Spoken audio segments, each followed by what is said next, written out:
Di sebuah desa kecil, di lereng gunung yang diselimuti kabut tipis setiap pagi, hiduplah seorang pemuda bernama Aldi. Umurnya baru 20 tahun, tapi sikapnya jauh dari kata dewasa. Ia dikenal keras kepala, suka memamerkan kekuatan, dan sering sekali meremehkan orang yang dianggap lemah. Aldi tinggal bersama ibunya, seorang janda yang bekerja sebagai penjual sayur di pasar. Ibunya selalu menasehati agar tidak sombong dan menjaga tutur kata. Tetapi Aldi jarang mendengarkan. "Orang baik itu sering diinjak, Bu," ujarnya suatu kali. "Lebih baik jadi orang kuat, biar gak ada yang berani macam-macam." Suatu sore, ketika matahari mulai tenggelam di balik perbukitan, Aldi berjalan pulang, melewati jalan setapak yang membelah persawahan. Angin membawa aroma tanah basah dan suara jangkrik mulai terdengar. Di ujung jalan, ia melihat seorang bapak tua berpakaian lusuh duduk di pinggir jalan. Tongkat kayu panjang bersandar di bahunya dan matanya terlihat kosong. Bapak itu ternyata buta. "Anak muda," suara bapak itu lirih, hampir tak terdengar. "Tolong antarkan saya ke arah pasar. Saya tersesat. Tadi saya menumpang orang, tapi malah diturunkan di sini." Aldi berhenti sejenak. Alih-alih menolong, ia justru mendengus. "Wah, orang tua, kok keluyuran sore-sore begini? Gak takut nyasar apa? Lagian, saya juga mau pulang. Saya bukan ojek." Bapak tua itu hanya menunduk dan tersenyum tipis. "Saya tidak punya siapa-siapa di sini, Nak. Cuma minta ditunjukkan arah jalan besar saja." Namun Aldi malah tertawa kecil. "Sudah tua, buta pula, malah ngerepotin orang. Ya udah, salah bapak sendiri," katanya sambil berjalan lagi. Tapi langkahnya terhenti ketika bapak itu memegang ujung bajunya dengan tangan gemetar. "Jangan begitu, Nak. Dunia ini tak selamanya memberi kesempatan kedua untuk berbuat baik," ucap si bapak lembut. Aldi spontan menepis tangan itu dengan kasar. Bapak tua itu terhuyung dan hampir jatuh ke sawah yang becek. "Lepas, jangan pegang-pegang," seru Aldi ketus. "Maaf, saya tak ada maksud." Belum sempat si bapak menyelesaikan kata-katanya, Aldi sudah mendorong tubuh renta itu hingga benar-benar jatuh ke tanah. Tongkat kayunya patah, lumpur menempel di baju dan wajahnya. "Makanya jangan nyusahin orang. Sudah sana, minta tolong saja sama orang lain." Aldi mendengus lalu melangkah pergi. Namun sebelum suara langkahnya menghilang, bapak tua itu berkata pelan, "Nah Aldi, semoga suatu hari nanti kau sadar sebelum semuanya terlambat." Aldi berhenti sebentar. Ia menoleh. "Kok tahu nama saya?" gumamnya. Tapi ketika ia melihat kembali ke arah bapak tua itu, tak ada siapapun di sana. Hanya tongkat yang patah tertinggal di atas tanah yang becek. Aldi merasa bulu kuduknya berdiri.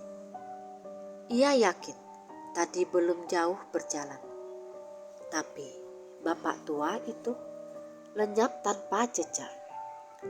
Hanya suara angin berdesir di antara padi.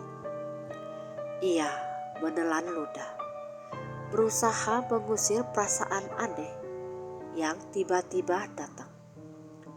Oh, mungkin dia jalannya cepat, katanya untuk menenangkan diri.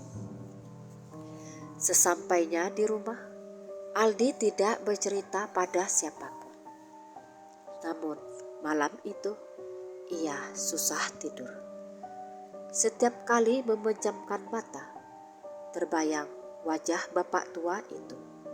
Senyum tipisnya, matanya yang kosong, dan suara lembutnya yang mengucap namanya dengan begitu jelas.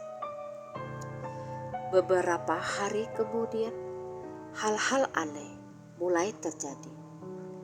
Aldi sering mendengar suara ketukan di jendela kamarnya setiap tengah malam. Kadang terdengar lirih seseorang memanggil namanya dari luar. Aldi, tolong tunjukkan jalan. Suara itu pelan tapi jelas, membuat darahnya berdesir dingin. Ia berusaha mengabaikannya, mengira itu hanya mimpi. Tapi di suatu malam, saat ia bangun untuk minum, ia melihat bekas jejak kaki berlumpur di depan pintu rumahnya. Jejak itu kecil dan berderet menuju belakang rumah, ke arah sawah tempat ia bertemu dengan bapak tua buta itu. Aneh, siapa yang jalan malam-malam? Tapi ketika ia menyelusuri jejak itu, tiba-tiba suara gamelan lirih terdengar dari arah sawah. Suara itu seperti datang dari kejauhan, samar namun nyata. Suara gending itu menenangkan sekaligus menakutkan. Dan di antara bunyi gamelan, terdengar lagi suara yang memanggilnya. Lembut namun menggema di telinganya. Nah Aldi, jalan kebaikan selalu terbuka bagi yang mau menyesal. Aldi sontak menatap sekeliling. Tapi hanya ada kegelapan dan kabut tipis yang menyelimuti. Tubuhnya gemetar. Ia segera berlari kembali ke dalam rumah, menutup pintu rapat-rapat, dan ia berusaha untuk tidur. Tapi malam itu, suara itu terus terdengar hingga fajar menyingsing. Sejak malam itu, hidup Aldi tak lagi tenang. Siang hari mungkin masih bisa ia lalui dengan biasa. Tapi begitu malam tiba, hawa rumahnya seolah berubah. Angin terasa dingin menusuk, dan suara aneh sering terdengar di sekelilingnya. Suatu malam, ketika jam menunjukkan pukul 12 lewat, pintu kamarnya terbuka sendiri dengan bunyi berderit pelan. Aldi terbangun. Jantungnya berdetak cepat. Di depan pintu terlihat bayangan sosok tinggi berjubah lusuh, berdiri menatapnya dalam diam. Siapa di sana? Aldi memekik. Namun sosok itu tidak menjawab. Hanya terdengar suara lirih seperti bisikan dari balik kabut. Nah Aldi, tolong tunjukkan jalan pulang. Aldi menatap lebih jelas. Sosok itu ternyata bapak tua yang dulu ia dorong ke sawah. Bajunya penuh lumpur, rambutnya basah, dan matanya masih kosong. Tapi kini, dari sela-sela mata butanya, menetes air hitam pekat yang mengalir hingga ke pipi. "Pergi, aku gak kenal kamu," teriak Aldi sambil menutup wajah dengan selimut. Namun, sesaat kemudian, kamar menjadi gelap gulita. Bahkan lampu kecil di meja pun ikut padam. Suara tongkat kayu terdengar mengetuk lantai perlahan. Tok, tok, tok. Suara itu makin lama semakin dekat. Sampai akhirnya berhenti tepat di sisi tempat tidur Aldi. Tiba-tiba, "Ingat perbuatanmu, Nak," suara itu bergema di telinganya. Aldi menjerit sekeras-kerasnya hingga ibunya datang tergopoh-gopoh.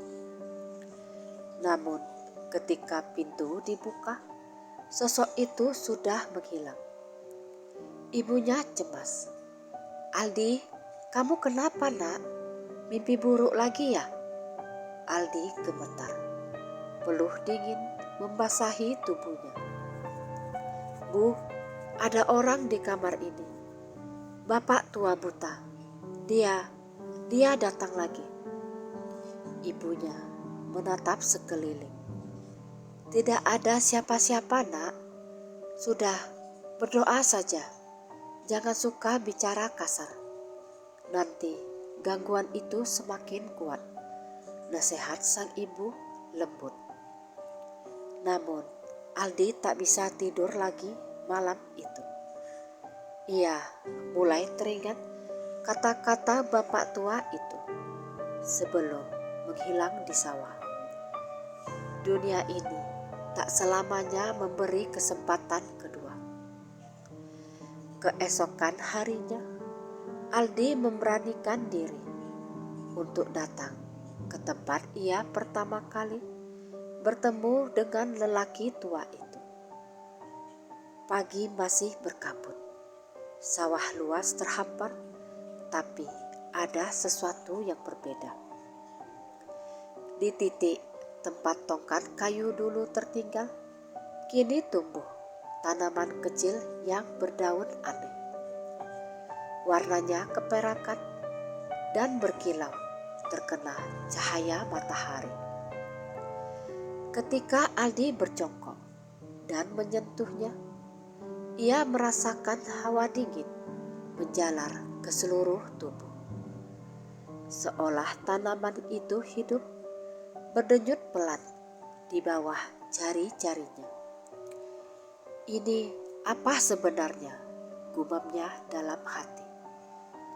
Dari kejauhan terdengar suara langkah kaki. Seorang lelaki tua berkopiah hitam dan bersarung menghampiri dirinya. Ia adalah Mbah Kasan, orang tertua di kampung yang dikenal bijak dan mengerti hal-hal gaib. "Loh, Le Aldi, kok pagi-pagi sudah di sini?" katanya dengan suara serak. Aldi menoleh cepat. "Mbah, saya cuma mau lihat sesuatu. Dulu di sini saya ketemu bapak tua buta. Tapi sekarang entahlah, Mbah, dia seperti hilang tanpa jejak." Mbah Kasan menatap tanaman itu lama. Matanya menyipit. "Kau bilang bapak tua buta?" Aldi mengangguk. "Dia berpakaian lusuh, terus bawa tongkat panjang dari kayu asem ya?" "Ya, betul, Mbah. Mbah kenal dia." Mbah Kasan terdiam. Angin berhembus pelan, menggoyangkan ujung sarungnya. "Kalau benar yang kau lihat seperti itu, Mungkin dia bukan manusia biasa. Sejak lama, orang sini percaya ada penunggu sawah sebelah selatan. Seseorang bunian yang sering menyamar jadi pengemis atau orang buta untuk menguji hati manusia. Aldi menelan ludah. Orang bunian, Bah Kasan mengangguk pelan. Ya, mereka bangsa makhluk halus yang hidup di alam sejajar dengan kita. Tak semua jahat, bahkan banyak yang lebih mulia dari manusia. Tapi kalau disakiti, mereka bisa memberi pelajaran keras. Apalagi kalau yang disakiti adalah sosok penuntun. Mereka yang ditugaskan untuk mengingatkan manusia yang mulai lupa diri. Aldi menatap tanah di bawahnya. Hatinya terasa berat. Bah, saya sempat mendorongnya waktu itu. Saya nggak tahu kalau dia bukan orang biasa. Sekarang saya sering diganggu. Apa yang harus saya lakukan, Bah? Bah Kasan menghela nafas panjang. Kalau begitu, kau harus meminta maaf, nak. Tapi bukan dengan cara biasa. Kau harus datang ke tempat itu malam Jumat, membawa air bunga 7 rupa dan selembar kain putih. Duduklah di tepi sawah itu, lalu minta ampun dengan tulus. Kalau kau ikhlas, dia akan datang. Aldi menunduk. Baik, Bah, saya akan lakukan segera. Namun, ketika malam Jumat itu tiba, suasana lebih menyeramkan dari dugaan. Langit tertutup awan hitam pekat, dan suara petir sesekali menggema di kejauhan. Aldi datang sendirian, membawa baskom kecil berisi air bunga dan selembar kain putih. Ia duduk bersila di pinggir sawah, menatap gulita yang hanya diterangi lampu minyak kecil. Assalamualaikum, suaranya pelan, hampir tak terdengar. Kalau Bapak tua bisa mendengar saya, maafkan saya. Saya sudah lancang, sudah kasar, dan saya sungguh menyesal. Hening. Hanya terdengar suara jangkrik dan desiran angin. Namun perlahan kabut turun dari arah gunung, menutupi pandangan. Udara menjadi sangat dingin. Dari dalam kabut muncul bayangan samar, berjalan perlahan. Tongkatnya menapak pelan di tanah. Aldi menunduk, tubuhnya gemetar hebat. Bapak, maafkan saya, katanya dengan suara serak. Sosok itu berhenti di depan matanya. Penyesalanmu terdengar tulus, nak Aldi. Tapi hati manusia tidak hanya diukur dari kata-kata. Kau akan diuji. Apakah benar hatimu telah berubah? Aldi mengangkat wajahnya. Kini ia bisa melihat lebih jelas. Wajah tua itu bersinar lembut. Matanya yang buta memancarkan cahaya samar. Sebelum Aldi sempat bertanya, angin berputar kencang dan semuanya menjadi gelap. Saat semuanya gelap, Aldi merasakan tubuhnya melayang, seolah-olah diseret oleh angin yang kuat. Ia ingin berteriak, tapi suaranya tak keluar. Dalam sekejap, ia tak lagi berada di pinggir sawah. Ketika ia membuka mata, tampak hamparan hutan hijau di sekelilingnya. Pepohonan tinggi menjulang, dan udara dipenuhi aroma wangi bunga yang belum pernah ia cium sebelumnya. Namun, di balik keindahan itu, ada keheningan yang ganjil. Tak ada burung dan tak ada serangga. Di kejauhan, tampak pintu gerbang besar dari batu hitam dengan ukiran halus, bergambar manusia dan hewan bersayap. Di depannya berdiri sosok bapak tua buta itu.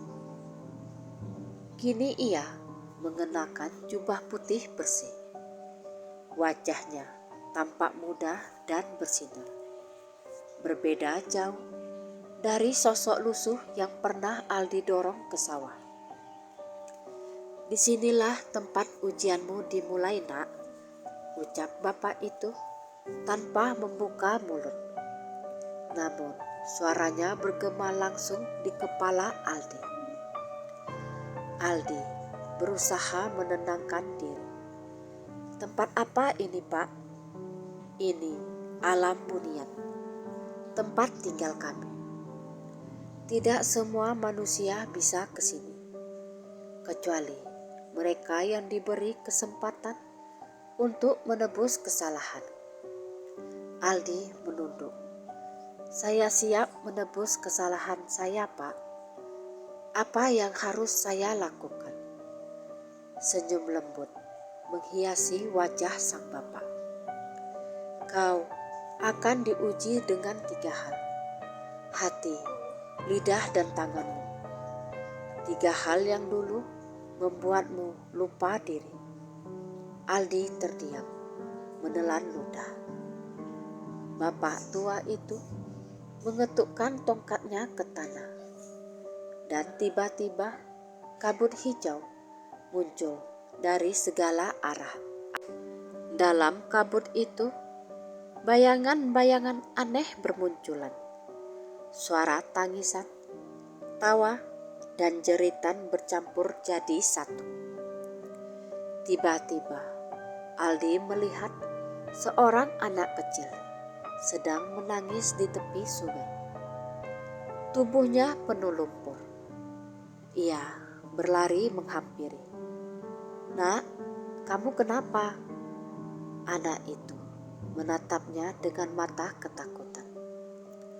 "Aku jatuh, Kak, tapi orang-orang malah menertawakan aku." Aldi spontan menolong, membersihkan wajah anak itu dan mengangkatnya berdiri.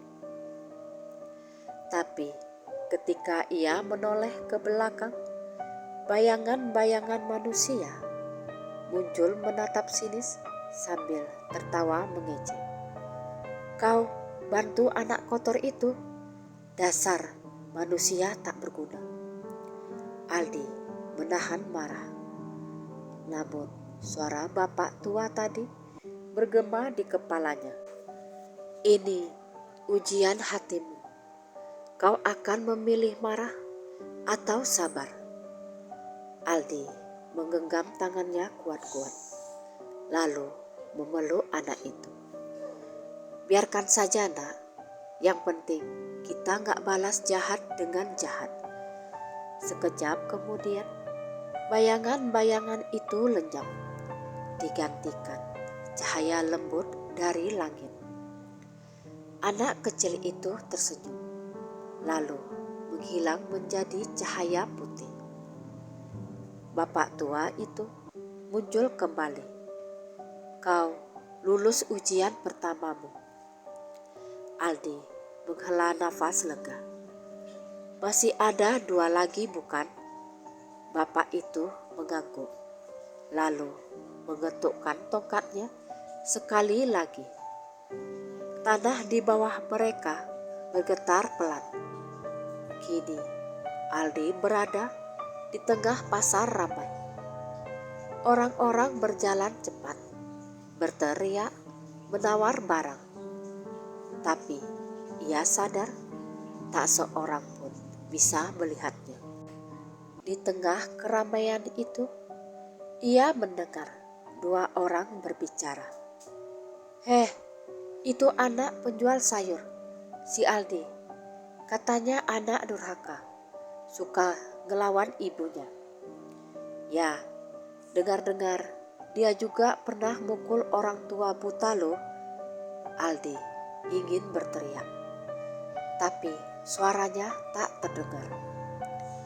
Ia hanya bisa mendengar ejekan mereka yang semakin keras. "Ini ujian lidahmu," suara bapak tua menggema. "Mampukah kau menahan diri, tidak membalas hinaan meski hatimu terbakar?" Aldi menutup mata, mencoba mengatur nafasnya. "Aku pantas menerima ini," bisiknya lirih. "Dulu aku sering menghina orang lain. Sekarang aku tahu rasanya." Begitu ia berkata demikian, pasar itu perlahan memudar. Suara riuh berubah menjadi nyanyian lembut. Dan bapak tua itu muncul lagi. "Kau mulai mengerti, nak. Lidah memang tajam, tapi bisa jadi alat untuk kebaikan kalau dijaga." Aldi menatap tanah. Air mata menetes tanpa ia sadari. "Saya benar-benar menyesal, Pak." "Masih satu lagi," ucap bapak tua itu. "Ujian tanganmu." Tiba-tiba tanah di bawah mereka terbuka dan Aldi terjatuh ke dalam kegelapan. Ia mendarat di sebuah tempat gelap seperti gua. Di hadapannya terlihat seekor ular besar dengan sisik berkilau hijau jamrut. Ular itu terluka. Ekornya terjepit batu. "Ular besar sekali," gumam Aldi. Ular itu mendesis kesakitan, dan dari matanya keluar air mata. Anehnya, rasa takut dalam diri Aldi tidak sebesar sebelumnya. Ia justru merasa iba. Ia mendekat perlahan, berusaha mengangkat batu yang menimpa ekor ular itu. Batu itu berat sekali, tapi dengan seluruh tenaganya, ia mendorongnya hingga akhirnya bergeser. Ular itu pun bebas. "Pergilah, aku tak akan menyakitimu," katanya dengan nafas terengah. Namun, ular itu tidak menyerang. Ia justru menunduk, lalu berubah menjadi cahaya putih, berwujud manusia, berpakaian jubah hijau. Sosok itu tersenyum dan memberi hormat. "Terima kasih manusia, kau sudah menolong makhluk yang dulu kau hina. Kini tanganmu menjadi alat menolong, bukan untuk menyakiti." Cahaya itu naik ke udara, bergabung dengan langit yang kini berwarna keemasan. Bapak tua itu muncul lagi di hadapan Aldi. Ia tersenyum tenang.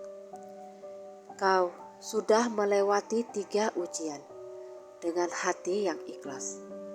Kini saatnya kau kembali."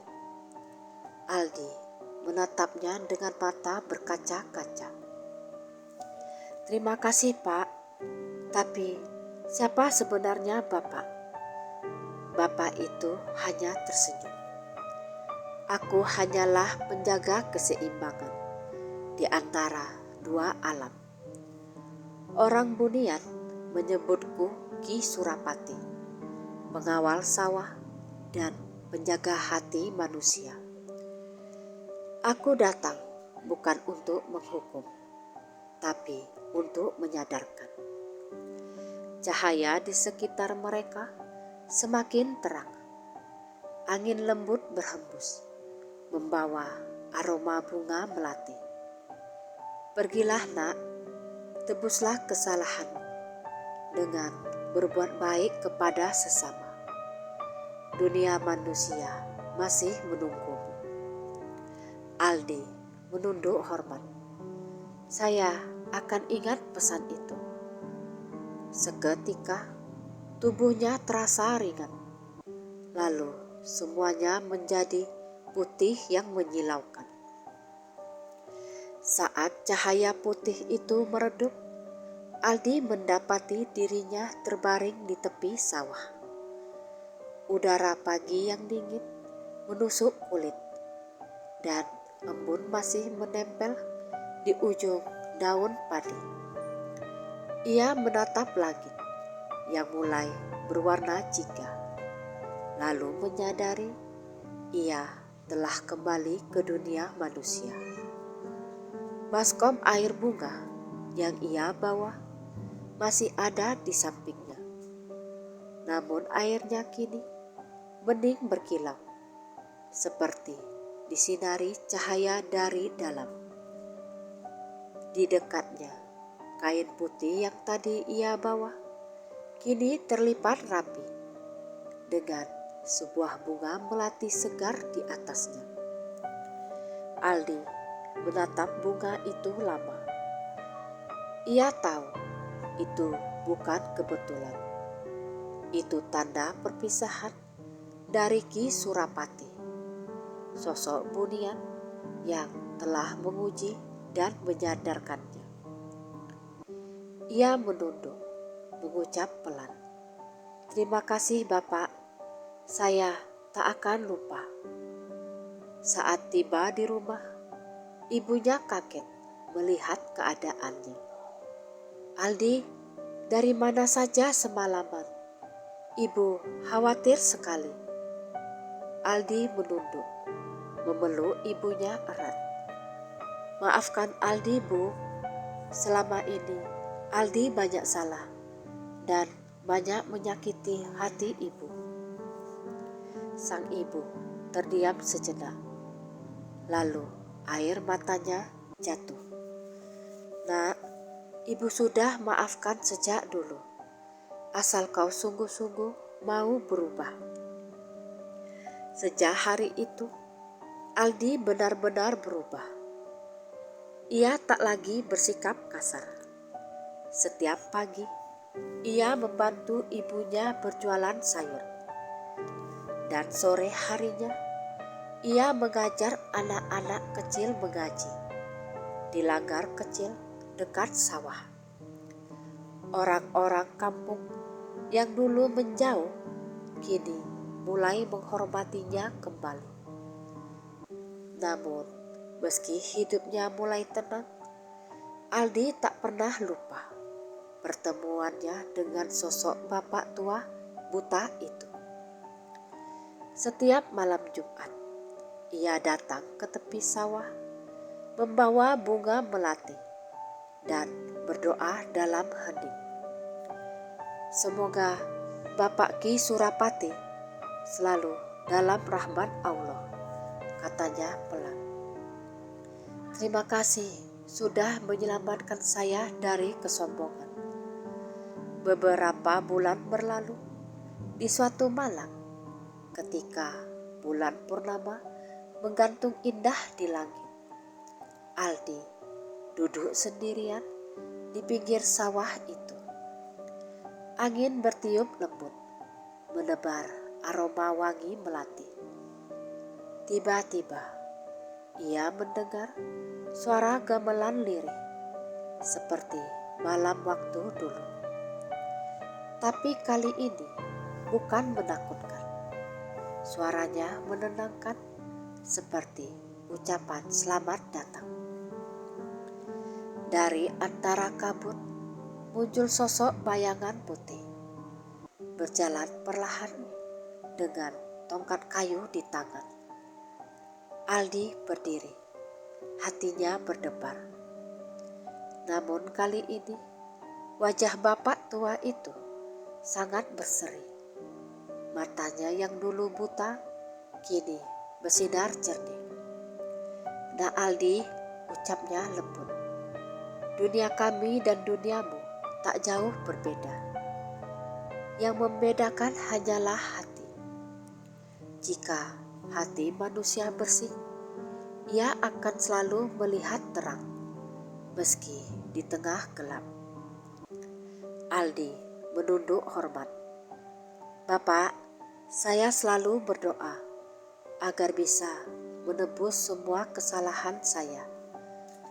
Saya masih ingin berbuat baik, menolong siapapun yang kesusahan." Bapak itu tersenyum. Angin di sekitarnya terasa hangat. "Teruskan itu, karena sebaik-baiknya manusia adalah yang memberi manfaat. Dan ingatlah, jangan pernah lagi mengukur kekuatan dengan fisik, tapi dengan kebeningan hati." Pelan-pelan sosok bapak itu memudar, lalu lenyap di balik kabut. Namun sebelum benar-benar hilang, terdengar suara samar. "Kami, orang Bunian, hanya akan menampakkan diri pada hati yang telah siap menerima kebenaran." Sejak malam itu, Aldi tak pernah lagi melihat sosok Ki Surapati. Tapi setiap kali ia lewat di sawah itu, ia merasakan kehadiran lembut yang menuntunnya. Tahun-tahun berlalu, Aldi tumbuh menjadi pemuda yang disegani di kampungnya. Ia dikenal dermawan dan lembut tutur kata. Orang-orang sering berkata, Aldi yang dulu keras kepala itu sudah seperti orang lain sekarang. Namun Aldi selalu tersenyum dan menjawab, "Bukan saya yang berubah sendiri, tapi saya telah diajarkan oleh seseorang yang datang dari tempat yang tak bisa dijelaskan." Suatu pagi setelah subuh, ia kembali ke sawah untuk membantu warga panen-panen. Saat ia membungkuk memotong padi, matanya tertuju pada sesuatu di tanah. Tongkat kayu tua yang ujungnya patah. Ia mengenalinya seketika. Tongkat yang dulu ia patahkan. Tapi kali ini tongkat itu berkilau lembut, seperti diselimuti cahaya mentari pagi. Aldi mengambilnya, memeluknya sebentar, lalu menancapkannya kembali di tepi pematang. "Biarlah tetap di sini," katanya pelan, "sebagai pengingat bahwa manusia harus selalu belajar dari kesalahan." Angin sawah berhembus lembut, membawa aroma melati yang samar. Dan di sela angin itu terdengar bisikan yang sangat halus. "Kau telah lulus, Nak Aldi." Aldi tersenyum, menatap langit yang biru cerah. Dalam hatinya, ia tahu Ki Surapati dan para orang Bunian kini tenang di alam mereka. Dan di dunia manusia, Aldi melanjutkan hidupnya dengan penuh syukur, membawa pelajaran dari alam gaib yang akan ia kenang seumur hidupnya.